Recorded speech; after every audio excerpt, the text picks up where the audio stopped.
Now let us continue with exercise 1.2. Question number 6. Explain why 7 into 11 into 13 into plus 13 and 7 into 6 into 5 into 4 into 3 into 2 into 1 plus 5 are composite number. So we have to show that the given numbers are composite. Now you have remembered that which numbers are said to be composite. Those numbers which can be expressed in the form of prime, they are said to be composite. So 7 into 11 into 13 plus 13. So you can see that 13 is common. So I have taken out 13 common. So inside the bracket it will remain 7 into 11 plus 1. 7 into 11 gives 77 plus 1. 77 plus 1 gives you 78. Now factorize 78. 78 can be written as 2 into 3 into 13. 2 3s are 6, 13 6s are 78. So factors are 2 into 13 two times, 13 square. So 7 into 11 into 13 plus 13 can be expressed as a product of primes. All these are prime. 2, 3 and 13 are primes. So they can be expressed in the form of primes. Hence 7 into 11 into 13 plus 13 is a composite number. Second one, 7 into 6 into 5 into 4 into 3 into 2 plus 1 plus 5. So here you can see that 5 is common. So take out 5 common. So inside the bracket you will get 5 is taken out as common. 7 into 6 into 4 into 3 into 2 plus 1 plus 1. Product of all these numbers. 7 into 6 into 4 into 3 into 2 into 1 gives you 1008. Plus 1 gives you 1009. So 5 and 1009 both are primes. 5 is prime, 1009 is also prime. So we have expressed them in the form product of prime. So it is a composite number. Thus 7 into 6 into 5 into 4 into 3 into 2 into 1 plus 5 can be expressed as a product of prime. All these numbers are prime.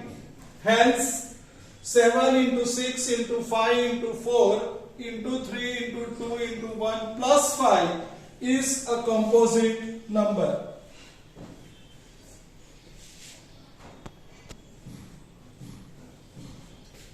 Question 7. See your textbook for this question. There is a circular path around a sport field. Sonia takes 18 minutes to drive one round of the field, while Ravi takes 12 minutes for the same. Suppose they both start at the same point and at the same time and go in the same direction. After how many minutes will they meet again at the starting point? So two person starts at a point on a circular ground. One circular ground is there.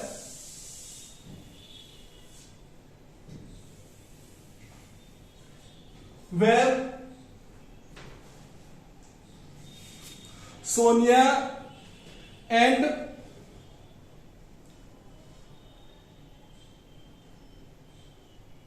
Ravi starts from here. Sonia and Ravi, they both starts from here and complete one revolution. Now Sonia takes 18 minutes and Ravi takes 12 minutes. So Ravi completes this circle in 12 minutes. So when Ravi starts from here, and come back here, he will take 18 minutes. 12 minutes.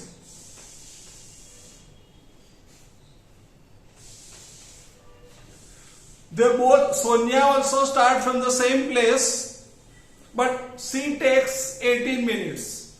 So when Ravi is here, Sonia may be here. Because she takes 18 minutes to complete the whole round. Now when Ravi starts again, Ravi will come here, so Sonia will come here. So we will have to find that after how many minutes they both will meet here again. So you need to find LCM of both this number. You need to find LCM of 12 and 18.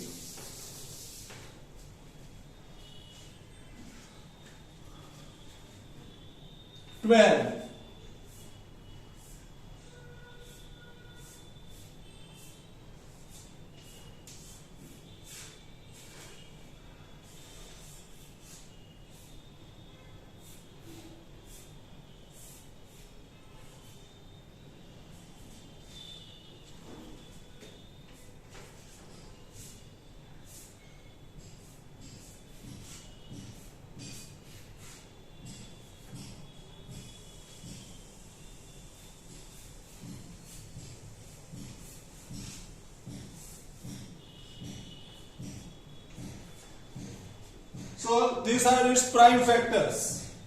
So 12 can be written as 2 square into 3. 12 can be written as 2 square into 3. And 18 can be written as 2 into 3 square. 2 into 3 square. Now you know how to find LCM. To find LCM, you have to write all the prime numbers with the highest power. All the prime numbers with the highest power. So here 2 is common, same, but 2 with 2. 2 raised to 2. In the same way 3 raised to 3. This gives you 4 into 3 square 9 is equal to 36. So they both will meet again after 36 minutes. Therefore, they both will meet again at the same place after 36 minutes. After 36 minutes. Answer. Now exercise 1.2 is over. So now we are starting exercise 1.3, question 1. Prove that root 5 is irrational. This is similar to theorem number 1.4.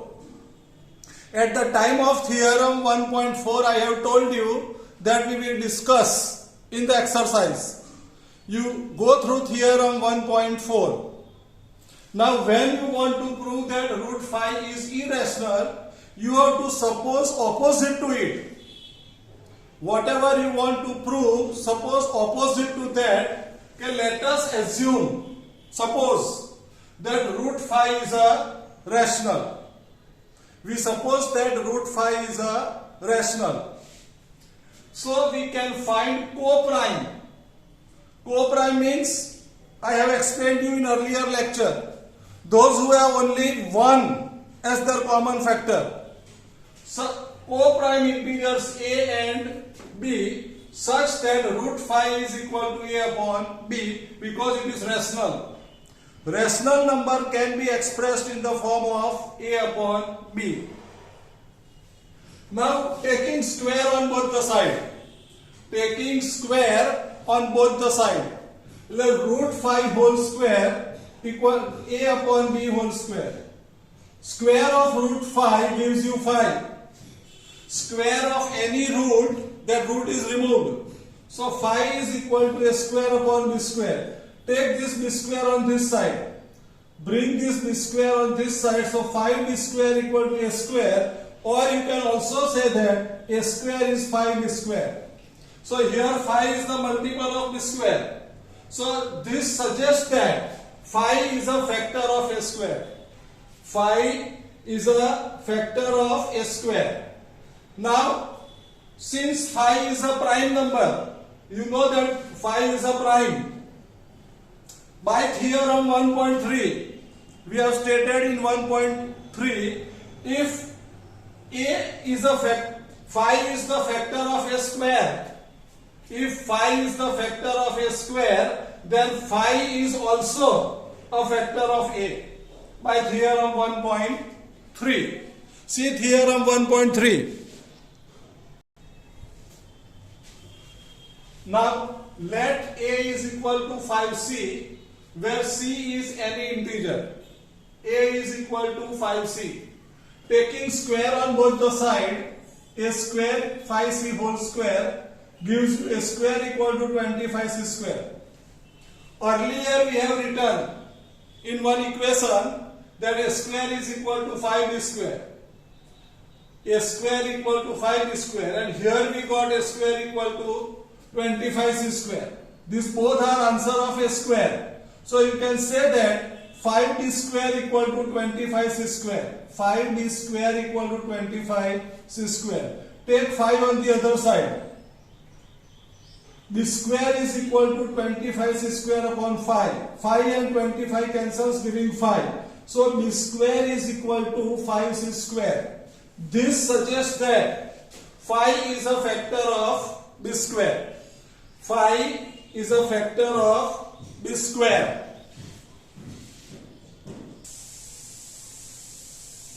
Since 5 is a prime number, by theorem 1.3, 5 is also a factor of b, as 5 is a factor of b square. 5 is also a factor of b, but this contradicts. Contradicts means opposes. It does not tally. The fact that the a and b are co-prime. Earlier we have supposed that a and b are co-prime, means they have only one as a common factor. A and b have only one as a common factor, but here we have seen that. Here we have seen that 5 is also, because a and b both have a common factor 5, means other than 1. Hence our assumption that root 5 is rational. In the beginning we have supposed that root 5 is rational, so it is incorrect. Our supposition is wrong, and therefore we conclude that root 5 is irrational. The number which are not rational is irrational, and therefore root 5 is irrational. Whenever you get certain sum, instead of 5, you get any other number, you have to do the same method. And you can prove that root of that number is irrational.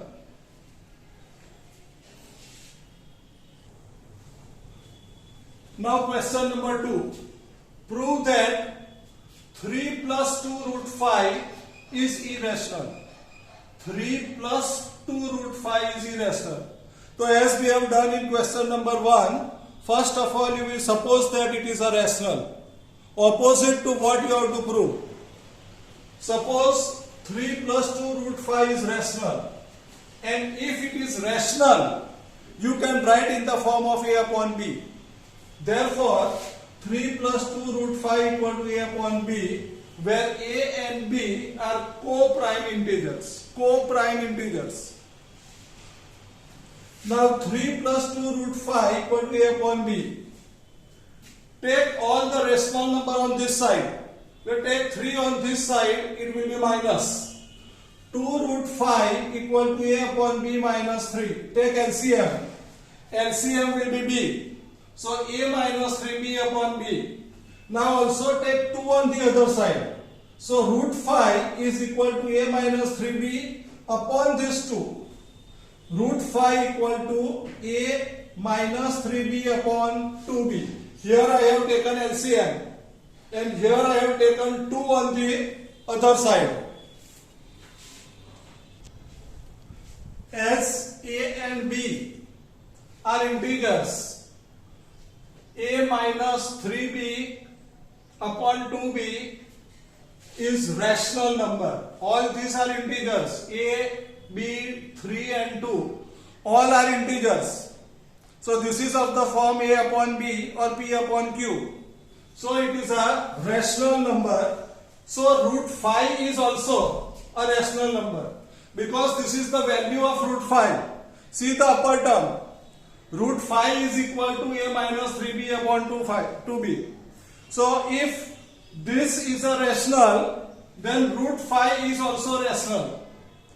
If a minus 3b upon 2b is rational, then root 5 is also rational number. But this contradicts. This is opposite to what we have supposed. Contradicts the fact that root 5 is irrational. Here we got root 5 is rational. So this is contradicts what we have supposed. Hence our supposition is incorrect. Our supposition is not correct. We conclude that 3 plus 2 root 5 is irrational.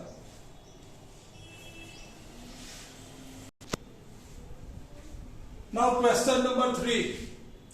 Prove that the following are irrational. First one is 1 upon root 2. So this is similar to question number 1. Here we will do all the whole method as question number 1. Suppose 1 upon root 2 is a rational, opposite to what we want to prove. If it is a rational, then it can be written in a upon b form. If it is a rational, all rational numbers are written in the form of numerator upon denominator, that is a upon b, where a and b are co-prime integers. A and b are co-prime integers. Taking square on both the sides. Now taking square on both the sides. 1 upon root 2 whole square, a upon b whole square. Root 2 will be removed. 1 upon 2 is equal to a square upon b square. Take b square on this side and 2 on the other side. So b square is equal to 2a square. So here it is 2. Multiple of a square is 2. So 2 is a factor of b square. Hence 2 is a factor of b square. Now according to theorem 1.3, since 2 is a prime factor, by theorem 1.3, 2 is also a factor of b. If 2 is a factor of b square, then by theorem 1.3, 2 is also a factor of b.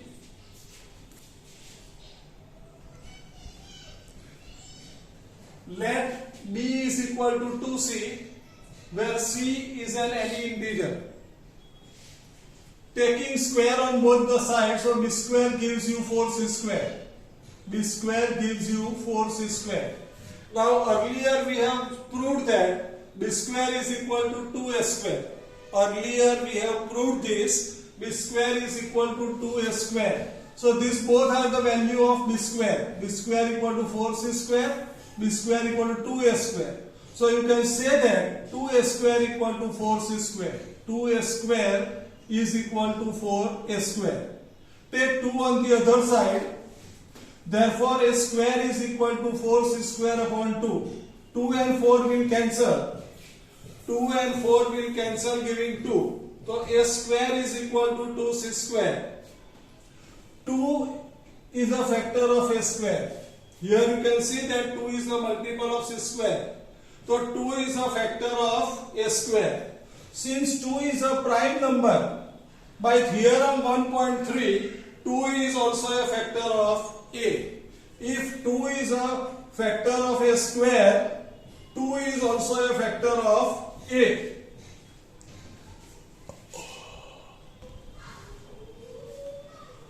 Thus, a and b have common factor 2, which contradicts our supposition that a and b are co-prime. In second step, we have written that a and b are co-prime means only one is a common factor. But here we got 2 is also a common factor. 2 is also a common factor. So this contradicts, which opposes our supposition. Hence, our supposition that 1 upon root 2 is rational. We have supposed that 1 upon root 2 is a rational is incorrect. Hence, we conclude that 1 upon root 2 is irrational. 1 upon root 2 is irrational. Second one, prove that 7 root 5 is irrational. So as usual, you have to suppose 7 root 5 is rational. If it is rational, you can write in the form of a upon b. Then 7 upon root 5 equal to a upon b, where a and b are co-prime. As a and b are integers, 7 is also integer. A, b and 7 all are integers. So a upon 7b is a rational.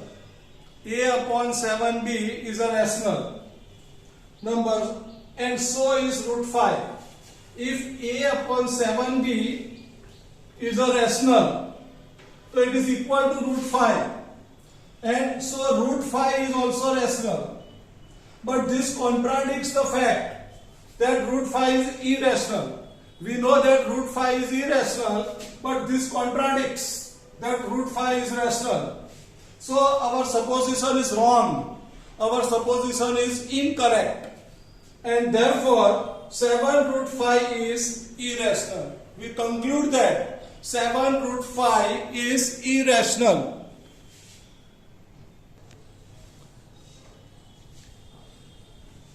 Third one, 6 plus root 2. So, suppose that 6 plus root 2 is rational. Suppose that 6 plus root 2 is rational. Then 6 plus root 2 can be written as a upon b, as it is rational, where a and b are co-prime integers. A and b are co-prime integers. Take 6 on the other side. So root 2 is equal to a upon b minus 6. Take LCM. Root 2 equal to a minus 6b upon b. Now here all these are integers, a, b and 6. A, b and 6 are integers.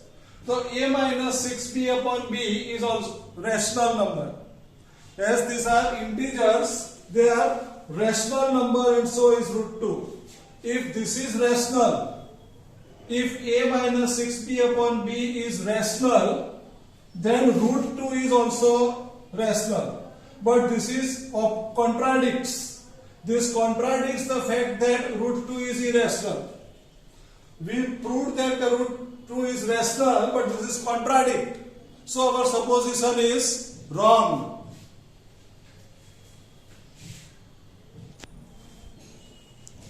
Therefore, our assumption is incorrect. We have assumed that 6 plus root 2 is rational, so that is incorrect. And we conclude that 6 plus root 2 is irrational. Like this, you can get any other number to prove that it is irrational numbers. So, here exercise 1.3 is over. Exercise 1.3 is over. Now we have to start exercise 1.4. For this, prove that you can write in your own way. It is not necessary you have to write word to word like me. Whatever I have described is for your knowledge. You can change little words and write in your own way. It is not necessary that you have to write as I have written, but the meaning should not be changed. Now for exercise 1.4. For exercise 1.4, you will have to wait for my next lecture. Today I will stop here and we will continue exercise 1.4 in our next lecture.